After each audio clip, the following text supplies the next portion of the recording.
start us out by the Pledge of Allegiance so that we can all stand and kiss the flag. I pledge allegiance to the flag of the United States of America and to the republic for which it stands, one nation, under God, indivisible, with liberty and justice for all.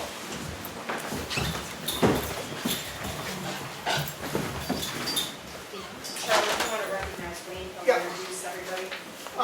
Just so I'm sure you all know, but our recreational director, Wayne Robinson, is going to start our meeting off and introduce everybody that's here and why we're here. We're here, we did a needs assessment for our Parks and Recreation Department. UNH did the assessment for us. And what I have is Matt Fry, Bob Barcelona, and Jim Hilton from UNH that did that, and they're here to present their findings. Okay. These both the same? They're actually different. One's the presentation and one's the clicker. So if you got two. If not, just do the presentation and yeah, we can see it.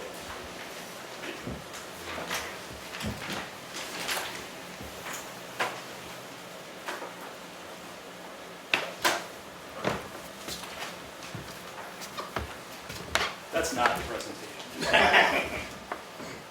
Sorry. Put your jacket in the back of the chair. Oh, that'd be a good idea. I'd be walking on top of it. Realize that you guys are being heard by 3,000 people. Thousands.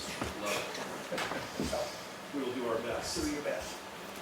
We'll do our best.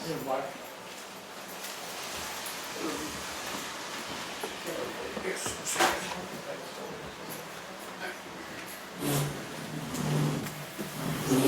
Just so everybody knows, we are the town selectmen. Our chair is Duffy, and vice chair Charlie Edwards, and Ken Collins is the main member. And Kelley Collins is our town administrator. Mark, just so you know, guys from UNH, Matt Fry, Bob Barcelona, and Jim Hilton. All right. While the technology's coming up, we can just sort of give a little bit of a background on who we are and how we come to sort of be here. Like Wayne said, I'm Bob, this is Matt, and this is Jim. All three of us work at UNH. I'm the chair of the Department of Recreation Management and Policy at UNH. Matt's a faculty member with us, and Jim is a retired recreation director. 25 years, 29 years? 27 and a half, 42 total. 42 years, 27 as a rec director, so a lot of experience with Jim. Jim's also an adjunct faculty member in our department, so we'd love to have Jim with us as well. All three of us work with a program, a group called the Community Planning and Research Collaborative.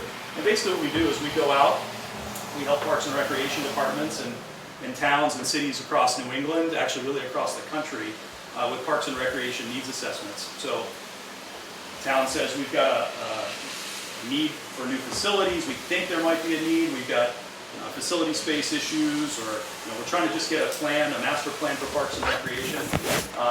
They can go to consultants, they can come to our university here locally.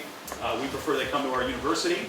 And so Wayne and I have a good relationship, and he approached us and we said we would love to come in and do this for you guys. So we kind of started this, probably back in October. So when we first started to kick tires on it. We started data collection in February. We collected data really all through the winter and spring, closed data collection early summer, analyzed data and wrote the report. So that's kind of where we are and how we kind of come to stand before you today. Here comes hopefully the presentation. There we go. I did it on a Mac and it's being run through a PC, so we'll see. Hopefully no issues.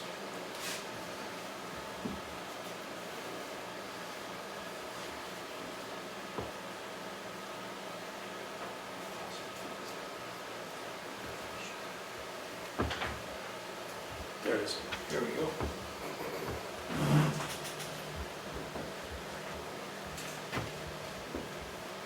All right, let's see if the clicker works. Nope. What's that? There we go. We'll do that. Go old school. So just to remind you of the scope of work, just what we were asked to do. Basically, we were asked to kind of come in and do a comprehensive needs assessment for the town of Wakefield around parks and recreation. So we looked at indoor facilities, but we also did a needs assessment on outdoor facilities as well. We also looked at program needs. We looked at participant satisfaction with facilities and programs. And we really tried to hone in most specifically on indoor space, because that's, quite frankly, the area that probably is most needed in Wakefield. It's not atypical of Wakefield. That's pretty true of most New England communities. Indoor space is usually at a premium. Kind of go back. Let's see.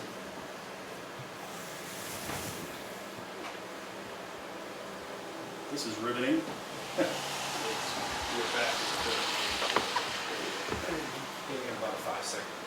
There we go. So just, we can't do these projects by ourselves, right? So one of the nice things about working with UNH is we involve students in this process. We have graduate students involved. So we want to, recognize their involvement, but also really the involvement of the Parks and Recreation Department here in Wakefield, as well as all the residents and citizens that came out and participated in the process. Had about 85 people come out to focus groups that we held out over at the Parks and Recreation building. Stakeholder groups, we'll talk a little bit more about those. About 410 people participate in an online survey. So we got a pretty good sense of what the needs and the wants are here in Wakefield.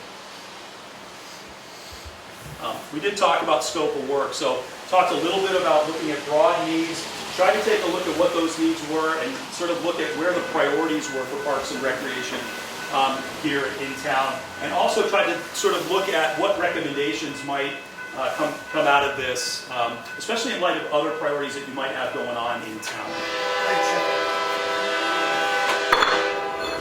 So one of the things I would say is, whenever we approach these projects, we always sort of say, our job is really kind of to hold up a mirror and reflect back to you what we see here, right? So our recommendations are going to reflect what we see in here, okay? So hopefully if you participated at some level in the project, you'll see kind of some of what you had to say reflected here.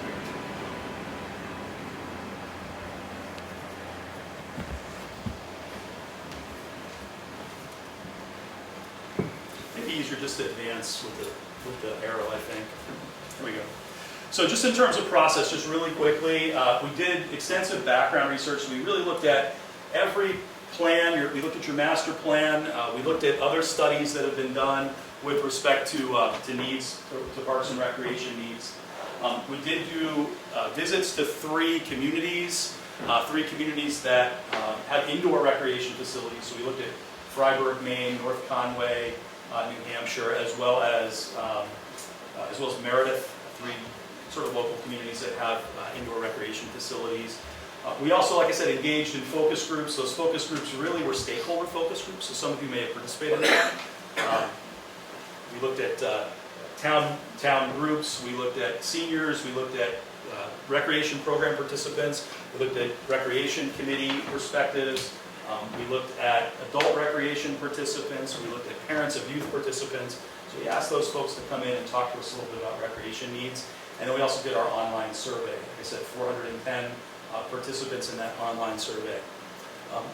Just really quickly, I wanted to kind of maybe talk a little bit about big picture data. Then we're going to get right into recommendations. And if you have any questions about how the recommendations were sort of derived, we can talk to you about this. Sure. I'll spend a minute talking about some of the themes that we saw in the focus groups. First, I want to say that actually before I worked for Bob, I had him for class while I was doing my master's degree. Watching him get flustered while doing this was kind of fun. I appreciate the train's timing. No fluster. So when we did those focus groups, we had about 85 participants, I think, ran total out of 11 groups. And those groups lasted about an hour each, give or take. And we got some really rich data out of those conversations. You can get a lot of information from a focus group that you could never really get out of a survey because you have to ask every possible question. Right? So we start with this process of having those conversations to really have a very open dialogue with stakeholders around what is your current status of recreation in town, what are your needs, what's your vision for the future. And Then we go back into that data and we start looking for some common themes between those different groups. And we found these 5 commonalities between all of our groups. Theme number 1, folks in Wakefield love the Parks and Rec program. We heard really positive comments across the board from folks regarding the staff, the programs, the ability to create really high quality programming with available resources. And that was reiterated over and over again. So just know that your Parks and Rec department is doing a heck of a job, at least as far as the residents are concerned. Second theme was this idea that Wakefield doesn't have a strong sense of connectedness. Right? There's certainly a sense of community, but we can be physically diverse. There's not that centralized hub. Right? You don't think of community programs as we all go to this place and we do these things all the time together. And we heard that several times in terms of that idea of being somewhat fragmented. It certainly creates a lack of efficiency, right? It's not one-stop shopping. We heard that term quite a bit. The third theme that we saw out of the focus groups was that people really do like the outdoor recreation facilities that are in town. So we specifically heard a lot about the ballpark complex. People like the fields. People want more time on the fields. They want more fields. As always, youth sports folks are always willing to take more field time. But generally speaking, people really enjoy the ball fields. The only thing that we heard that could be construed as a potential negative in terms of the outdoor amenities was lack of facilities. Bathrooms, running water, irrigation for the grass, that kind of stuff. But generally speaking, people are happy with the outdoor rec facilities. The fourth theme, a lack of suitable indoor recreation and community space.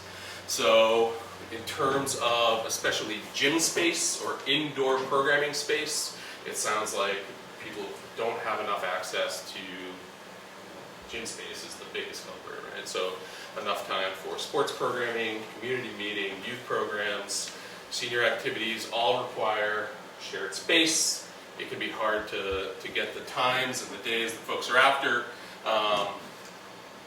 And there would be definitely some interest in that shared, common, multi-generation indoor recreation space. Fifth theme is that everyone has that sort of caveat of we want potentially this potential, we would love to have a new facility. There's the reality that faces the town in terms of the financial aspects of it. There's other projects in town that may need to happen. School renovations, water district we heard a lot about. There's a need for some Redless bridge repair. We heard some of those things in our focus groups, and so it was, yes, we like this is a great idea, we need this, but that last thing certainly was, we're some uncertainty as to whether or not the town would embrace it with open arms. So before we get to recommendations, I just want to give you a sense of who participated in the survey. Like I said, 410 people gave us enough data for us to be able to analyze on this. And I always like to sort of compare who participated in the survey to your town as a whole. And for the most part, your survey was more or less representative of the demographics in Wakefield, with the exception of maybe 2 areas. One, the survey was answered by more women than men. Again, not atypical. We see this in all the communities that we work in. It typically tends to be more female heavy in terms of perspective. So your survey participants were more female than men. And you did overrepresent families with children living in the home. So children under the age of 18, your survey participants were more likely to have children living in the home than Wakefield as a whole. Your other demographics were fairly representative in terms of age. The survey, average age of survey participants was 49. I think the average age in Wakefield is about 52. Home ownership is skewed a little bit more heavy, slightly heavier on people who own their home versus those who rent, but it was pretty close. So we're pretty happy with the demographic distribution of the survey. Just to give you a sense of people's perspectives of how they use recreation, or how they interact with recreation. Over 60% of your respondents had used one or more of the recreation facilities in Wakefield at least one time over the last year. The three most heavily used facilities actually are the Opera House, people using the Opera House for some civic or community event. Turntable Park, right out here, was heavily used, and the ballpark complex are your three most heavily used facilities. Probably not a big surprise to you. Overall perceptions of quality of your facilities were generally good. Your lowest rated facility in terms of quality was the Parks and Recreation Building. Is that a surprise to anybody? I don't know. That was rated the lowest in terms of perception of quality. The other one was the Level Lake Beach. It's in the report, and so you may know more about that, more about why. A couple other things with your participants, and again, just in terms of background, 71% of your survey participants had participated in a program run by the Recreation Department. That was either them or some member of their household. So you had heavy use in your survey participants, and about 66% of those participants reported that the program special events in Wakefield were excellent or above average, so highly satisfied group. So you're going to see us talk a little bit about the data that came out of the survey, the very specific data, as we go through the recommendations. But I'm going to turn it over to Matt, and he'll take a look at recommendation 1. We'll jump right into the next one. So which order are we using? We just zapped it right out of the for me there. Thank you. So the first finding we're going to talk briefly about is that we found that the town did support the need for a standalone monthly generational community center to be built somewhere in Wakefield. So I guess that's always the big question, right? So overwhelmingly, actually if you can go to the next one, I'm sorry.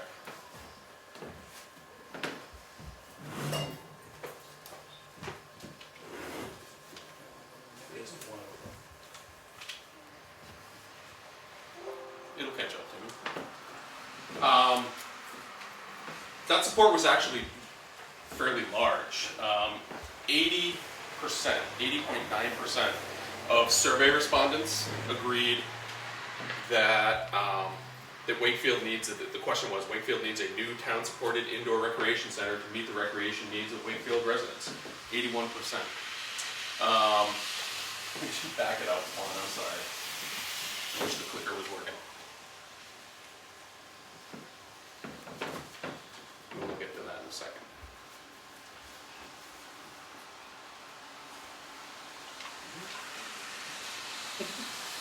There we go. What's important to make sure that we mention in regard to the potential for a new facility is this process didn't actually just start with the invitation for us to do some data collection. Back in 2011 in the town master plan, this comes straight out of the master plan, it says that the recreation department is growing out of its current facility. The space is too small to handle current programming. That programming has only increased since then. So as we're talking about town support for a standalone facility, the town was already talking about this quite some time ago. They've been on this way into the master plan. School enrollment trends are growing slightly over the last several years, excuse me, and have remained fairly steady. Also important is that over 65 population, higher than the state average. And those are the two stakeholder groups that Parks and Recreation programming tend to focus on, is children and older adults. You've got a need in both arenas. The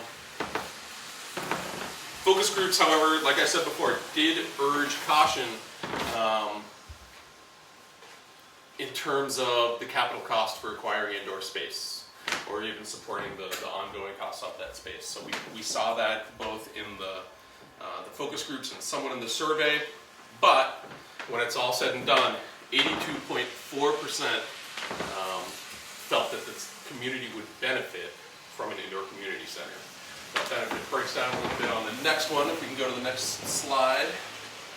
So the perceived benefit types, and this isn't really surprising, we see this generally across the board when we do these sorts of surveys, but 72.4% said that a center would be beneficial in terms of more positive activities for youth and teens, almost 70% for increased health and wellness for residents, increased sense of community, just under 60%, almost 59%, and then activities for older adults. There was some thought around increased economic development or economic activities. Sometimes one of the things that we look at is a ripple effect. If a community center brings regional sports events, right? So that everybody's going out to eat, or maybe they're staying in a local hotel, and we can see an economic impact. Folks that weren't necessarily talking about that in our survey data, but 30%, I suppose, is still worth mentioning. Good finding too. Thanks. The second finding, we're going back to the multi-generational indoor community. And this is the things that I want to stress on that is, one is that the facility would have a plethora of different age groups. And one of them would be seniors, and there'll be two seniors groups. One that were like the 55 plus that were very active, that wanted activity that was going to be involved. The other ones would be the individuals that are in the same age as I am, in the 65 plus group that want to be there for community, work together, do things together, and spend time together. And also possibly even have meals from Meals on Wheels or something like that. Because now what's happening is if we have it in one spot, everybody could go to one spot and then also have this type of camaraderie. The other thing was adults. Adults wanted to be able to, so now you think about it for the seniors, in the mornings and to the afternoon until the kids come, they have the opportunity to be able to utilize the facility. Then after, adults could use it in the evening, and you go back for the kids, teenagers as well as young adults, and also preschoolers could actually be utilized in the earlier part of the day too, in a different location. So what would happen is it'd be a use of a multi-use building with various activities going on with different people groups that would be in that part. And what will allow you to do is you not just see a building that's not being utilized. It will be utilized from the time it opened to the time it closed, with some type of a different group that would be in there, and sometimes maybe even 2 or 3 groups at a time. So in the actual survey, it indicated that 79.2% of people wanted to see this. And in addition to that, 75.4% of those people were very, very interested in seeing space for summer camps during the summertime, as well as activities that would allow individuals to have elementary school after-school programs, as well as middle school activities. And the other thing with teenagers was interesting, that not only was it sports activities, because we have plenty of those, but other activities that would be in addition to those sports, that they could use either this place to start and go out, or to actually do them within the actual center itself. One of the things we see in facility design, especially multi-generational facility design, is that you can end up, the entire building would be used by the entire community, but you might have separate dedicated space for, say, youth and teen programming, maybe dedicated space for senior programming as well. So you might have, for example, separate parking areas for seniors that would be proximate to that senior wing or something like that. I would say one of the things that came out of your survey very, very strongly, high percentage, 73%, something like that, of your survey respondents really wanted more activities for youth and teens especially, middle school and teens. That was and that was something we heard in the focus groups as well, so just want to highlight that. And the trend in the 90s was really to build separate, standalone youth centers, teen centers, and that's really falling out of favor because they're really inefficient, and they're really kind of single use. And so to build efficiency and to create efficiencies, to be able to bring multiple generations together in one space just makes more sense. The third finding, the third recommendation, I guess, is, so what should go in a building like this? What are the spaces and activity areas that would go in a building like this? And so all the pictures here are just from different facilities around the state. One of the ones that we visited was Meredith. Some of you may have been there. One of the design features, I think, that is particularly interesting in Meredith is the fact it was designed for flexibility. And so if you talk to the Parks and Rec director there, that was one of the features of that building. Again, it's going to be a multi-generational facility. It's got to be able to handle multiple uses, and not just recreation uses, but civic uses as well. Meredith's facility, for example, is a backup It's an emergency shelter. It's a backup place for voting. They actually hold town council meetings in one of the multi-purpose rooms there in the center. So it's not just a recreation center, but it really is a community center more broadly defined. So just a few things that came out of the study, again, came out of the survey. The most strongly identified needs, and we have the data in the survey we can show you on this. Again, dedicated space for teens and youth, multi-purpose gym space, as well as gym and athletic court space. That's really where your need is, for sure, is athletic court space, basketball, volleyball, pickleball. We did see support in the survey for basic weights and fitness. There isn't a commercial gym in town, so you can go to either Rochester or Ossipee or Wolfboro to find a commercial gym. So you would have an opportunity potentially to do something on a small scale here. And the nice thing about a gym or a fitness facility within a community center like this is it can be a revenue producer. We can talk about that in a bit. Indoor function or events room, dedicated senior space, indoor meeting space, and there was support in the study for indoor walking, jogging space. There's a couple ways to do that. Design-wise, you can have that elevated walking, jogging track. You've probably seen examples of that, right? The elevated walking, jogging track that goes around a gym court, gym space. It looks great, it's functional, it's also expensive. Another way to do it is to have a perimeter walking, jogging track around the basketball court on the floor, a little less expensive, a little less in engineering costs, a little bit more of a space management issue. One of the things that Meredith does is there's enough room around, they don't have a track per se, but there's enough room around their basketball courts that they open it up in the mornings for senior walking, and it's big enough to be able to do some laps and get people moving without having the expense of a track. So it's something to think about. We also saw support for outdoor amenities as well. Outdoor walking, jogging was the highest outdoor amenity. People wanted to see that out at the ballpark complex. Is there a way to do a perimeter walking, jogging track out at the ballpark complex? Multi-use trails. You already have good connectivity in town with the Cotton Valley Rail Trail, right? Which is an awesome amenity. I've used it myself. It's a great trail. People like trails and connectivity. Obviously support for multi-purpose athletic field space and baseball, softball fields. So at a minimum, this is kind of what I think you probably need based on what survey respondents are telling us, or focus groups participants are telling us, just what we sort of see in town, right? Really, at a minimum, you need gym space. You need athletic court space, you need multi-purpose gym space. You probably need a kitchen of some sort. It doesn't have to be a commercial kitchen, it could be a catering level kitchen. You need space to be able to do meals and functions. You need a space for walking, jogging. I think you can do that just with a big enough gym without having to do a track. I think you could have separate space for youth and teens, but I think Jim said it right. The building sort of lends itself to a senior center during the day and a youth center after school and a general recreation community center in the evening. It's just the way the traffic and the patterns flow through these buildings, right? Probably need some basic locker change sort of areas, adequate and ample storage. One of the things you'll see, you might be attracted to the North Conway Community Center. It's a great little building in downtown North Conway, but the North Conway folks would tell us we underbuilt. It was too small when we built it. We don't have enough storage. You see issues at the Paul School really with this, right? We did our facility tour there.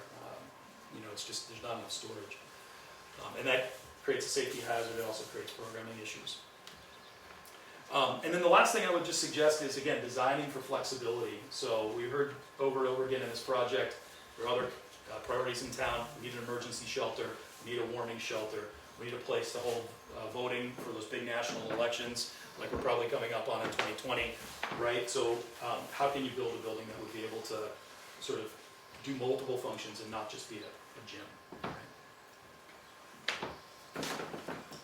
So I always get to talk about this one because when I'm not teaching at UNH, I'm actually a selectman in my hometown. So this question of how we're going to fund this potential building is certainly one that can't be ignored.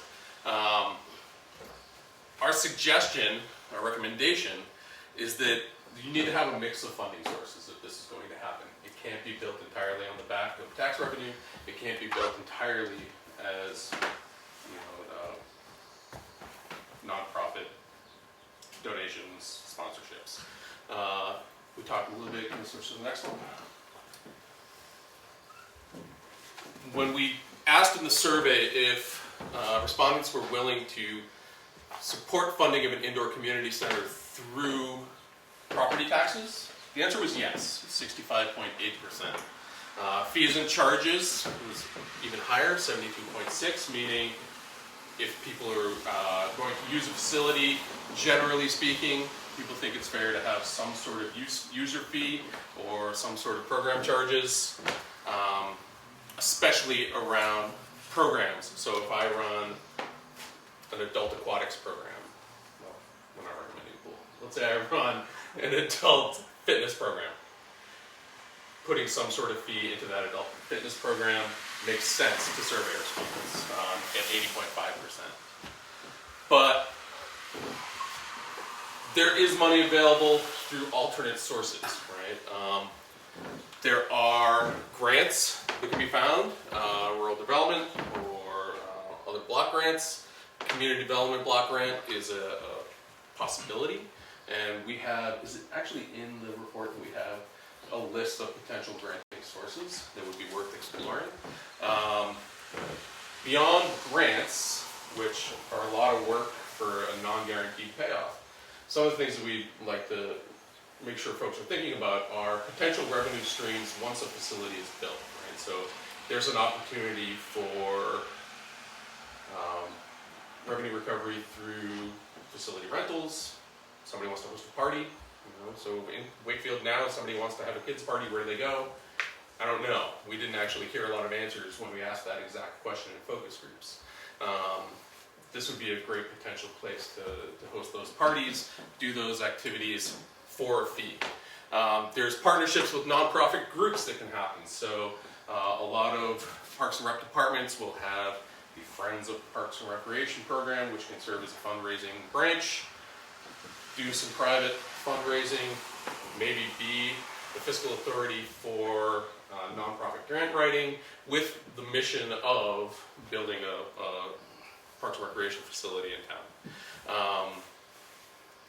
Then there's public-private partnerships, there's maybe use agreements with school, there's corporate sponsorships. So there's potential revenue sources that could bring money into this project beyond putting the whole thing on the back of your taxpayers in town.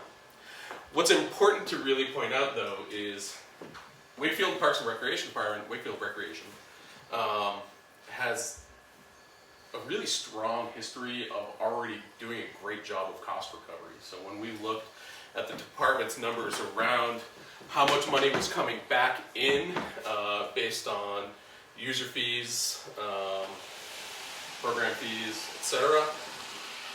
So 71.5% of the general fund allocation, meaning over 40% of that yearly revenue, was coming back into the department. That is, when we compare locally, higher than local departments. When we compare nationally, it's incredibly higher. So the national average of cost recovery is 25%. And your Parks and Recreation Department is recovering costs at 42 and change, right? So you're almost doubling the national average of cost recovery. So the reason that's important to point this out is that it tells me if this building gets built, the building will start generating money almost immediately, right? So it's not that sort of giant sucking sound of a black hole that's going to do nothing but cost money. There's going to be revenue coming back in based on user fees, rentals, etc. I think that's everything I know. Okay. Item 5 was a site feasibility study should be conducted in a suitable construction. The site that we are looking at and recommending is the Wakefield Ballpark Complex. There's several reasons. One is that, first of all, you already have recreation there. The other thing is that parking could be, and by doing those things, what happens is you help the outdoor recreation with parking, but you're also helping with a facility that's going to be there for parking too. So by allowing that to do this, what happens is we have a one-stop recreation spot. So what happens, everybody knows that where recreation for indoors is going to take place, it's going to be here, or whatever that place is going to be. And we're recommending there. And the reason why is you've invested a lot into that as far as the park itself is concerned. The fields, there's a lot of things that are there, and the amenities. And we can also take the amenities that are being used and actually develop them into programs that could actually be walking trails for seniors during the summer or the fall or something, and they can still come back in this area. Also, pickleball is being used there. So there's a lot of things that are already be seen that are outside, that when it's not winter, that are moving, let's say, pickleballs upstairs in the opera house. But the thing is that we can see that this could have the potential of having people know where to go, get it, one-stop shopping, and they're happy, and they see what this is going to be as far as you're concerned. It makes perfect sense.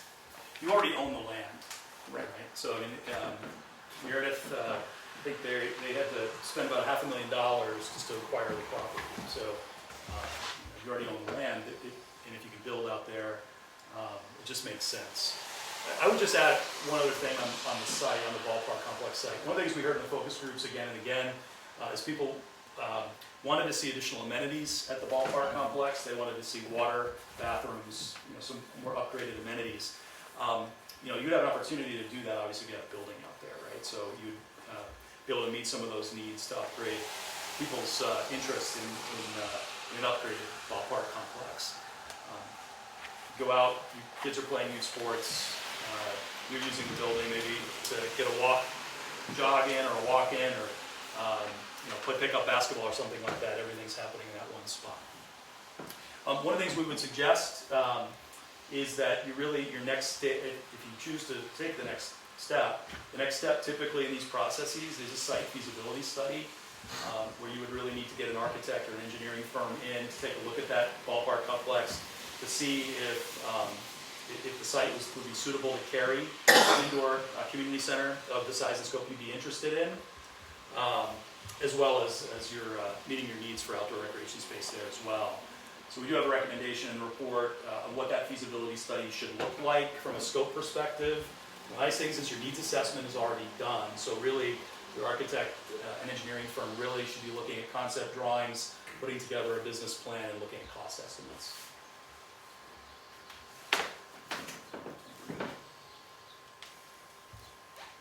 So the last recommendation really is, if new build is not something that's in the cards, one of the things that other communities are doing is repurposing existing buildings, mostly schools.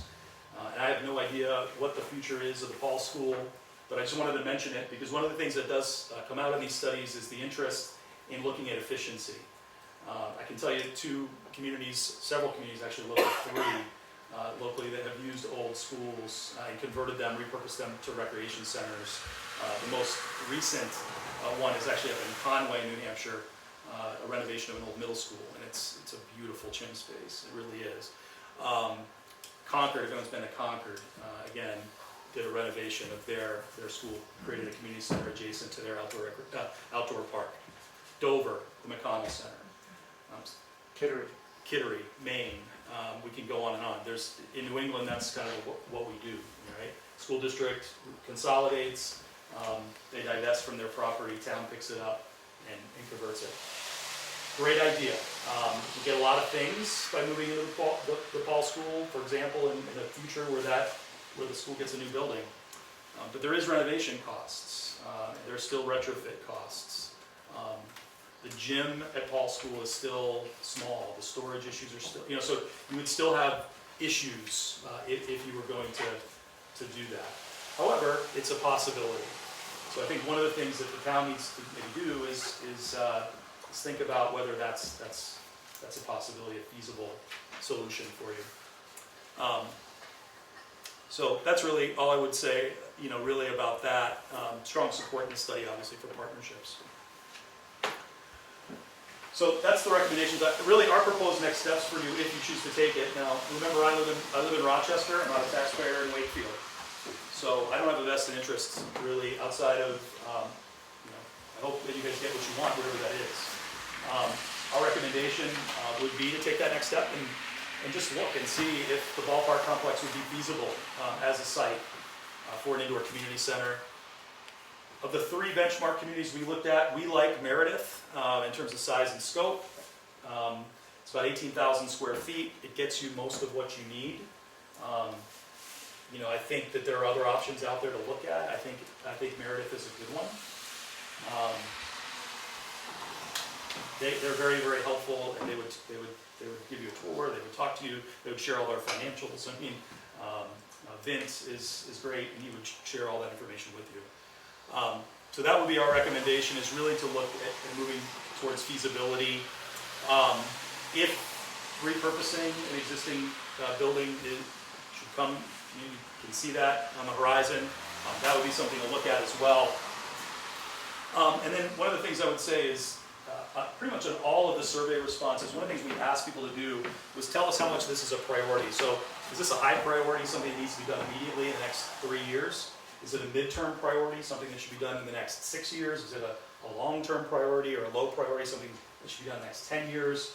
Or is it not a priority at all? And all of these numbers that we're sharing with you fall into that high or medium priority. So if you go conservatively, a 6-year arc on this makes some sense.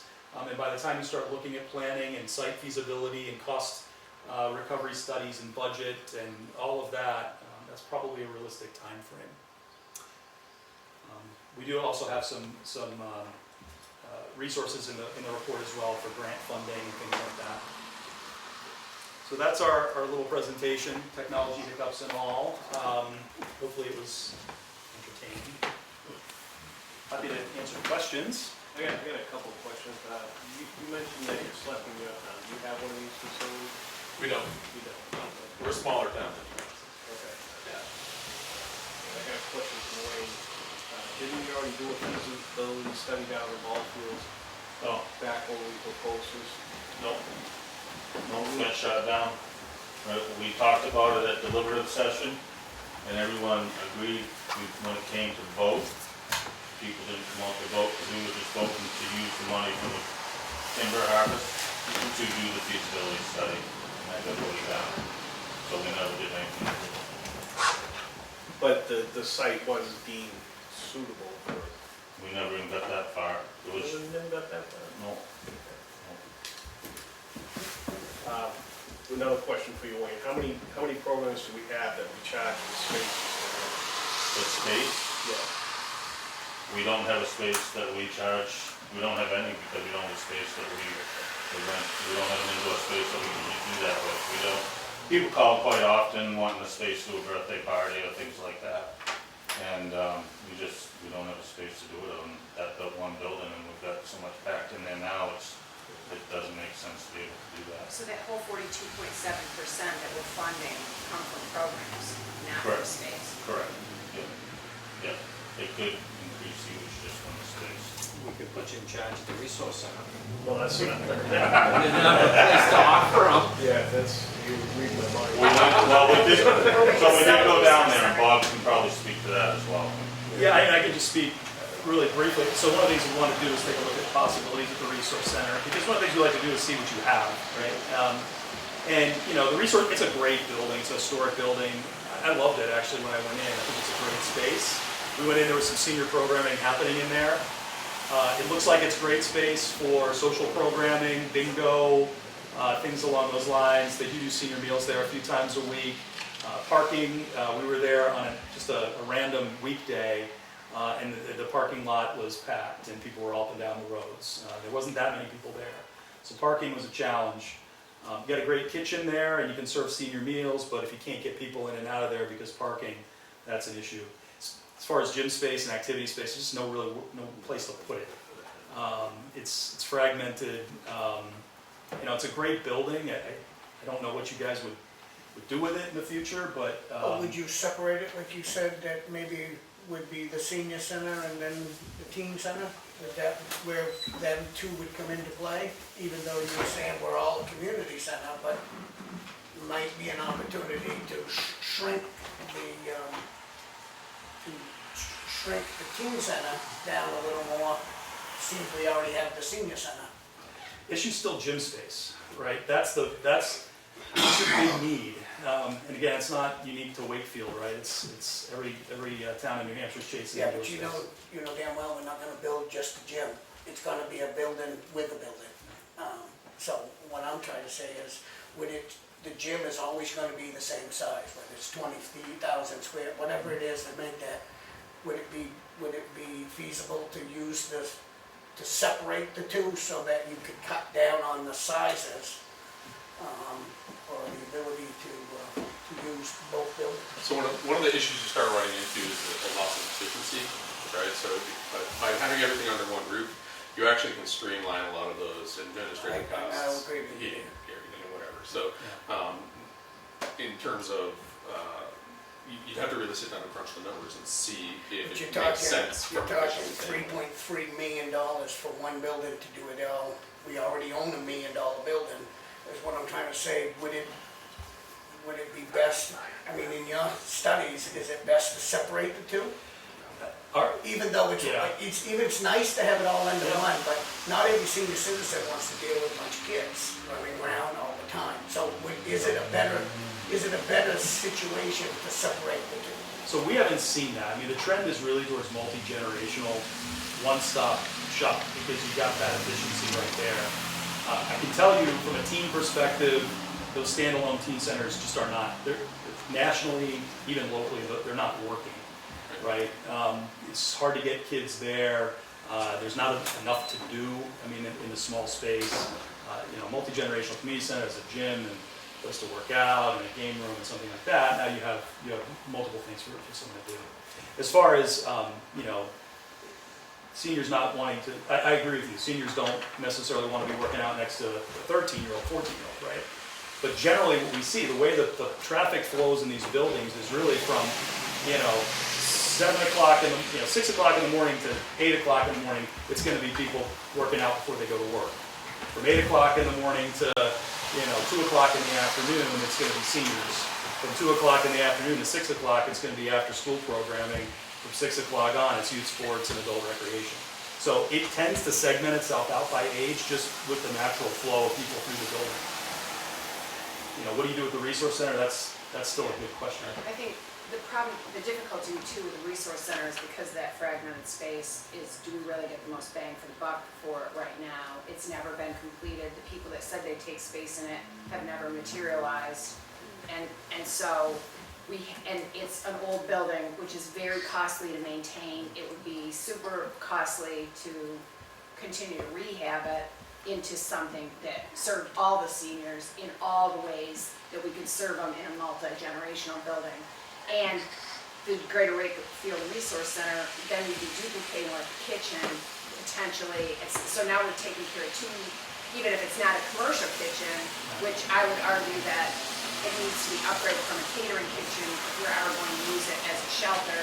We have issues with a shelter because right now it would be probably in the police station, but they don't have, a around-the-clock kitchen.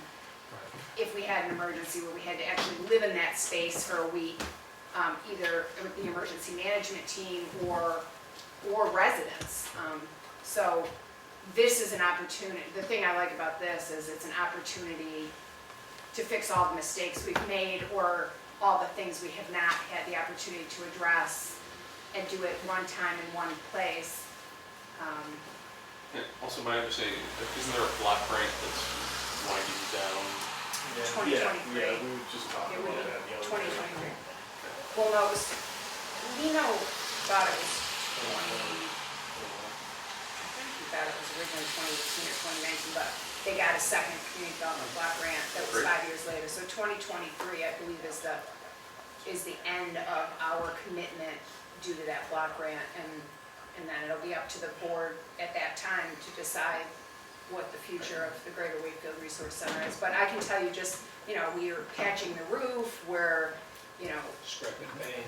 and again, that parking lot is problematic, the septic tank is underneath the parking lot, we had to dig that up to prevent it. It's an old building, and it's as beautiful as it it is, and as much as I'd like to see it repurposed into something that we can use, I'm not sure that it will meet the needs in the future for the senior center, or as a teen center, or as, you know, all the things. We're never getting gym space out of that. No. The reality is, if you have to bond it, now's the time to borrow money. It's so cheap to do a 20-year note. Yeah, we're a little distance from that. I mean, No, but I mean, if you, there's no way you're gonna save up for the paper cash. You're gonna have to borrow money for but it. if the town owns the Greater Wakefield Resource Center and the board of selectmen in 2023 decides to sell that, and there can be some kind of public-private partnership along with the grants, along with fundraising, I mean, now is the time to think about 3 years out, 4 years out, 5 years out. Could we do this? Could we fund it without putting it all on the backs of the taxpayers in 1 year? I think, you know, now this is the planning, this strategic planning for that.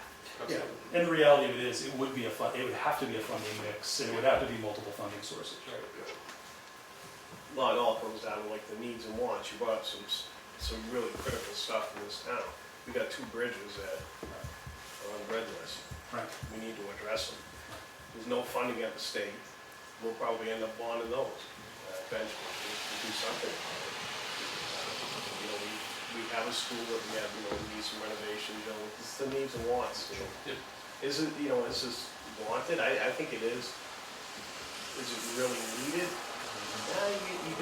You could throw that back and forth a few times. I think a lot of people would enjoy it, but we gotta take the whole picture too. Yeah, absolutely, and that's something that the town really has to decide. I think it's a good point. I think that the degree to which a building like this could be built with multiple needs in mind, you know, obviously you're not gonna solve your bridge problem with this building, right? But you could solve your emergency shelter issue with this building. You could solve your emergency warming shelter issue with this building. You could solve your space for voting, you know, with this building, something along those lines. If you think about it as a you know, doing more than just one function, you could hit 2 or 3 different town priorities. But at the end of the day, really, we're just here to give you the information and what you do with it. Well, it'd be interesting to see how it all shook out at the deliberative session, because how did it skew on people? So most of the people you heard from are people with kids active in the programs. So obviously, they're very happy with the programs that they're accessing, but those are not the only taxpayers or the only property owners in town. So it'd be interesting to see how this came out at the deliberative session if we put a warrant on for this year to even do a feasibility study. Yeah. Do you have an idea on that, Wayne, what the cost? Talking with these guys, just getting a rough idea, but it's, you know, probably around 35,000 on the low side, probably, right? Probably. You know, that would be on the low side. What would that encompass? Well, you encompass an architect, you know, drawings, make sure the site would work for it. Soils and all Yeah. that. You do. So you would definitely need to look at site design work, concept drawings. They would probably need to give you a business plan in terms of what that building could generate from an income perspective, and they would cost it out. They would give you a cost estimate. I can give you examples of, we have contacts with architect engineering firms that do this. We can give you a couple of examples. I can give you an example of a project that was done in Standish, Maine not too long ago. So if you want that information, we can go to. At the very minimum, that's what they're gonna, I think Wayne's right, the low end. Seems to be a quite shame when that amount could pay for the whole foundation of this building. You know, to have the study to say, you know, the ground down there is a perfectly good ground, and I can't even imagine hiring an engineer to tell you that. But. Well, what they will do is they'll give you pictures. They'll give you a concept drawing. They'll take the information that we just presented to you in numbers and data and concept, and they'll be able to give you a visual. So if you've done all the work already, then their cost should go completely way down. Amen. Well, they won't have to do a needs assessment, which is what it's done. Do you know from Meredith where they're getting all this revenue? Like we had 102,700, and they're generating 87,314. You don't Yeah, it's rent, it's space rental. space rental? It's program fees that are happening in the building, that sort of thing. And, my guess is that a lot of the, you'll get some space rental revenue, but my guess is as you expand programs with additional space, you're gonna get program revenue as well. So it's not gonna you don't have to just look at space rental. The other thing, Kittery, Maine, for example, I don't know if Wakefield would wanna do this, this is philosophical, right? You gotta decide this as a community. Kittery, Maine charges a really low threshold membership fee, right? It's not very expensive, but so pretty much they're funding a lot of the operations costs, maybe even some of the bond payment on the backs of users primarily. So that's an option, but it's a philosophical thing, right? So you have to kind of think about that. So Meredith, I know, is doing it off of space rental and off of program fees. What was the cost for the Meredith facility? 3.3 million. About 3.5, and that was in 2006. And that's without buying the building, buying the land. Land was 500,000, which we already have that. 4 million. 17 grand. The big pushback you'll get is the same presentation was given to do the gym at the Paul School 30 years ago. Right. You know, Well, now we were kids. didn't facilitate through as much. So I think Meredith fundraised about 400,000 of that 3.5, so they didn't bond the whole amount.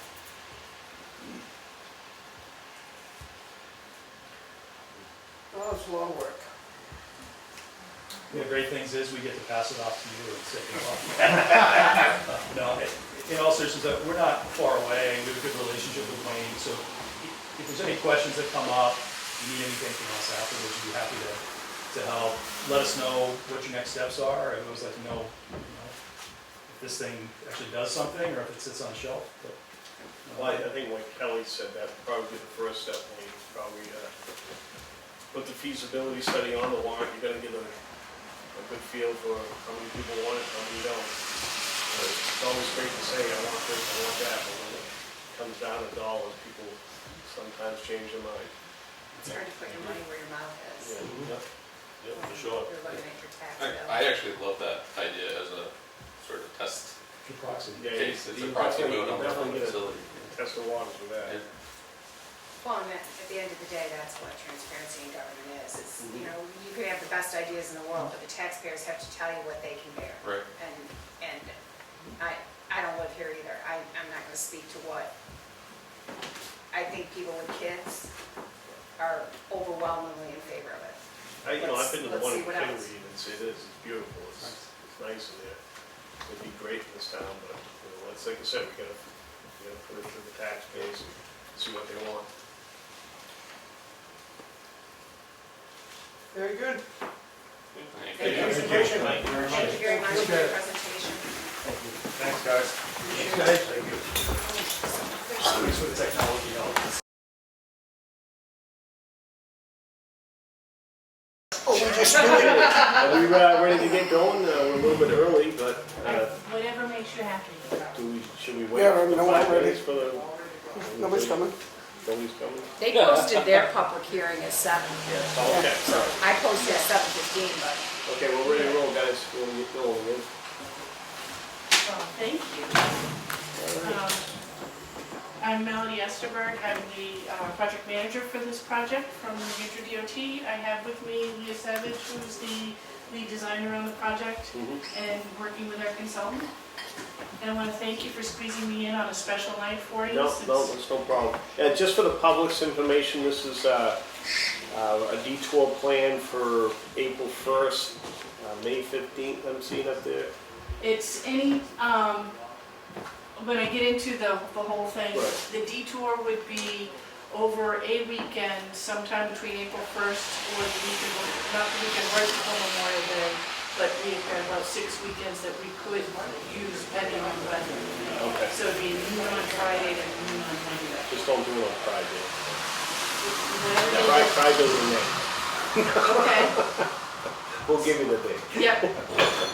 So This is, and just so, again, for the public's benefit, there's some work that needs to be done to the railroad crossing down at the Union Lights, and the state's here to give us a brief of what they need to do and how long this detour will be in effect.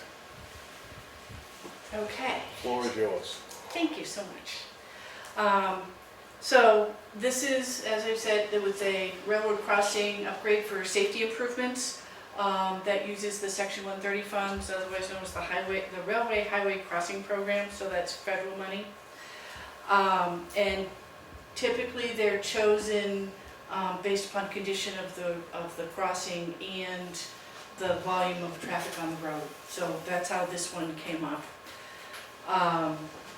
What we really wanted to bring to you is if issues the town has or anybody else that may be affected by the detour with what we're proposing for traffic control, whether emergency response, special events, which you just mentioned one, or other factors we might not know about. So located just south of the intersection with 153 and 125, and it's right on New Hampshire 16. We're doing this to improve safety for vehicular and rail traffic at this crossing, and the current railroad signals do not meet standards, so that's why we're doing this project now. We did a diagnostic team review, shorthand is a DTR, back in April, and we had folks from the town, the state's consultant, state police, FRA was there. FHWA was invited but was not able to attend. So based on that, what we're doing is we're, for the railroad improvements, we're replacing all the signal equipment, signal cantilevers, and reconstructing the track within the crossing itself. And we're going to be using a concrete crossing, which hopefully will have some better longevity than the pavement that's out there.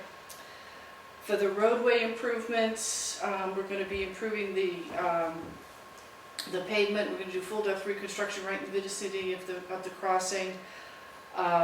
We're doing some drainage improvements because there's some puddling that happens out there, and safety improvements as they relate to the snowmobile crossing that's in there, which is now permitted. It wasn't permitted before, and we're still working with the railroad to get that piece permitted. And then we're also doing some upgrades to the traffic signal. We're going to have battery backup so that the interconnect between the railroad signals and the traffic signals. So if the power's out, the signals still work. Oh, that's So, beautiful. and we're also looking at other safety improvements, given that we've got a 55-mile-an-hour speed limit coming in, drops to 35, and then back up to 55, and we know nobody does that. I'm sure you're more aware of it than I am. But.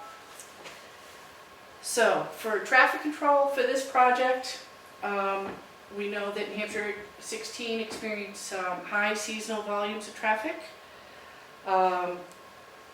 And looking at those seasonal fluctuations, the best time to try and do work on 16 is the period before Memorial Day, after snow ends, so around April 1st to May 15th, in that general vicinity.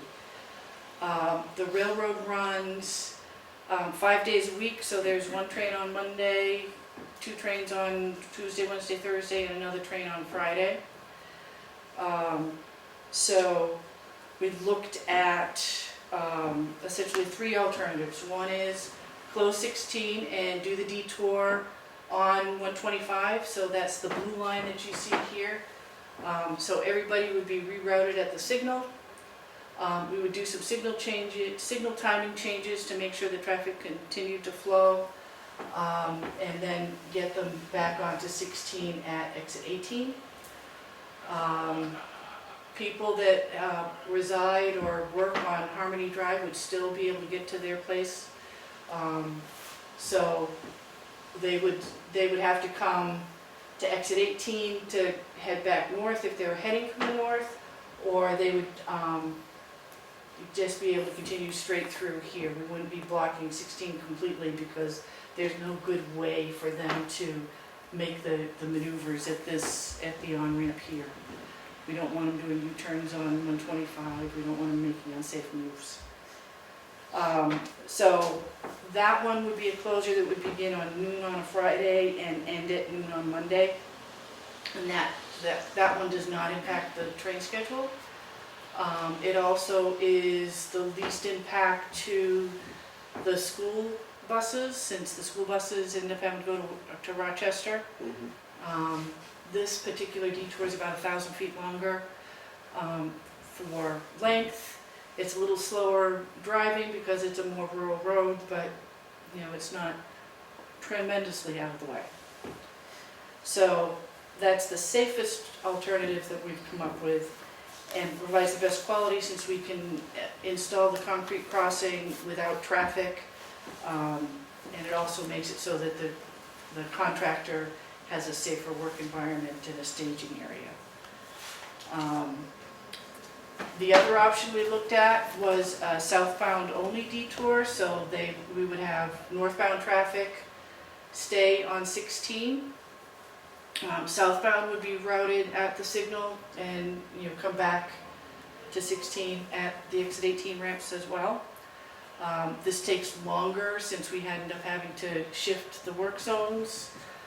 So that would end up being a 5-day closure, so you've got more impact to the residences and the businesses on 125. A little more disruption, you would end up with more disruption to the school buses for another couple of days. So all this work can be done in 72 hours if you close the road down totally? All the work that has to be done within The 16? Yes. We'd have a little bit for when we put the mast arms on the cantilevers. We'd have a lane closure, but we wouldn't be closing 16, and we would do that at times off-peak.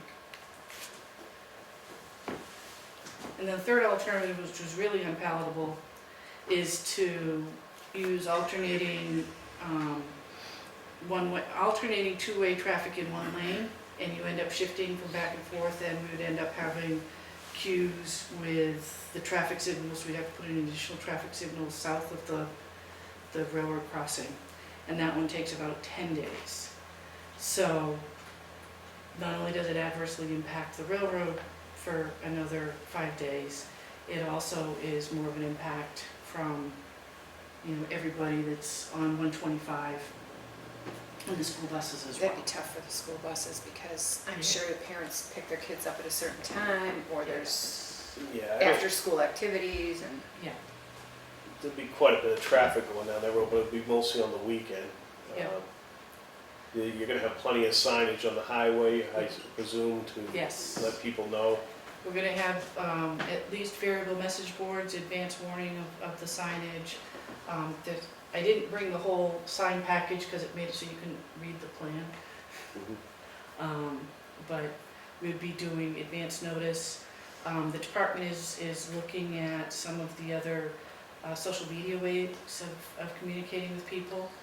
I'm not sure if we're going to be able to get that up and running in time for this, but ideally we would have something that if somebody is driving along and it pops up on their phone, if they're using some of the GPS, that they could be notified the road place to have.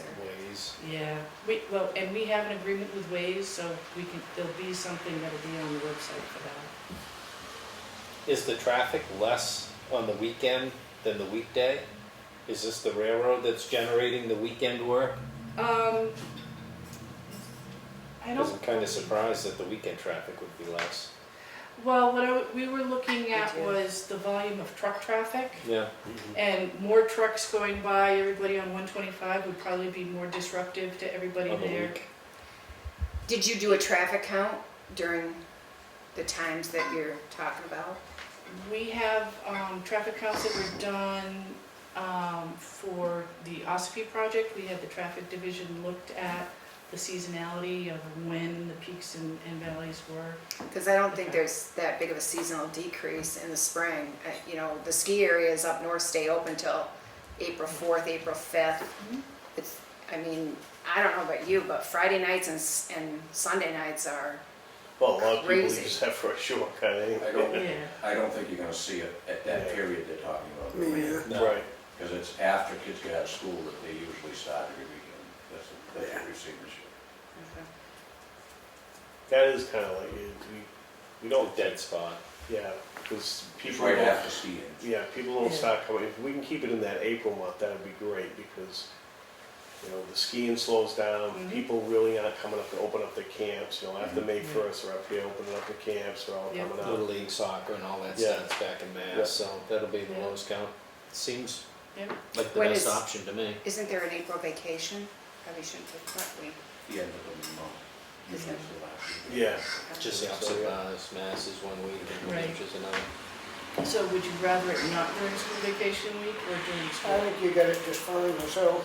Okay. Yeah, you've got a 6-week window to pick from, Yeah, no matter what week you do it. yeah. Somebody's not gonna be happy. It's gonna work. Well, Be done. people tend to complain when the big yellow trucks show up and, yeah. well, So, that's why I was asking about signage, because I can see someone going down there and then getting there, and I'm gonna turn Yeah. around and go all the way back now. yeah, and one of the things that's convenient is that there is the turnaround right across from Harmony Drive, Right, which if somebody did get there, we could actually turn trucks around and things in there. So that makes that a little bit less onerous than some other places. And you said you have a Pride Day? yeah, I think that, when is it, the Usually third, around May. weekend in May or something like that? There I goes. Isn't it the week before Memorial Day? Good said. 2. Yeah. 2 weeks before Memorial Day. Okay. Well, we'll put that, what we have is a prosecution of work, and we specify any of those special days that it can't be done. So we can certainly. I'd like a phone number too at the state that when people complain, they can call the Mhm. state, because Yeah. there's nothing I can do for them. Nope. And I can appreciate that. I ran some numbers too, just for the distances and stuff, and from our station here to Harmony is about 4.1 miles. And I talked to Chief Marie from Milton, the plan is to just put them on automatic, because they have at least one house down there as well. And we're about 4.1, and they're only 5 miles from that station, so it's almost equal time. intensity minor. Minutes are almost, comes out almost the same, so I'm just gonna put him on automatic where it shouldn't be a big issue. For that 72 hours. Yep.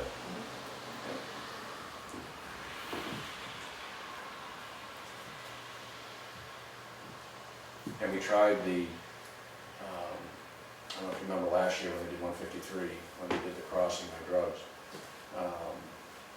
They did that alternating because we didn't have much choice, there was no detour. And that came out wrong. They had to tear it back up because the railroad wouldn't accept it. So that took more time so that they could do it the right way, you know, Was that the one right out here? to get the grade, just as you head out from the hay scales head toward East Wayne, Oh, right. on the shop corner, to get the grade to come out right. So it's better to let them have the, make sure the thing comes out right, everything drains right, and the train, Yeah, let's do it once and not do it twice. yeah, Mhm. because it's gonna take twice as long. Will the road closures be manned or just barricades and signs? Right now, we're looking at barricades and signs, but we'll be looking at if it, Because the Harmony Drive people have to navigate through the road closures. we'll have signs for them Yeah. that say Harmony Drive drive only. only. That's a good question. Yeah, whenever you have traffic control, there's always people that'll blow through it anyway. So we just try and make it as safe as possible. So you don't, do you have the company that's gonna be doing the work yet, or is that what No. you're putting out to bid in Then the fall? we put it out to bid, This in fall. this fall for construction in the spring. It's gotta be done, do it, Okay, Yeah. thank you. get it done. Yeah, I think especially knowing it's a safety issue and a code issue. Hopefully this holds us for the next 25 years. I like the idea of battery backups, because I've seen that light when it goes out. Yeah. That's, Yeah, that's nothing but a big circus down there with that It's a happens. disaster. And we've got some other safety improvements we're looking at for the light, to see if we can make them work. We've got some other options. Yeah, left-hand turn lane in the future would be nice too. Yeah. Seems how we have a Dunkin' Donuts. I read that traffic study, it said it wasn't warranted. Yeah. Not a Um, big fan of that. All right, you guys are all set? Yeah, I'm good. Any other questions? Perfect. Perfect. Thank you very much for squeezing me in on a special night. I do really No problem. appreciate it. Thank you for coming. Probably the way to do it. Yeah. We got the undivided attention. Okay. Do you need anything else from us? No? Okay, I will email you tomorrow Sure. with, I'll talk to the Chamber of Commerce and make sure I have the right date for the 2020 Pride Day. Okay. And then I'll check with Paul's school on what April vacation is, just so we know. Yeah. You don't have to make a decision based on that, but at least you'll know. Yeah, I did look it up once, but The I don't school bus, remember and the what it school is. bus drivers would probably like that better if they didn't have to drive to do the detour to Rochester, but I don't, I mean, I think there'd probably be a little more tourist traffic on It school won't be vacation. affected. How many kids go to school on Harmony Drive there? That's the only thing I was thinking about too. The bus has to get to them. Yeah. Well, I was kind of hoping that somebody from the school would come, because I'm sure, did they come to the kickoff meeting in April?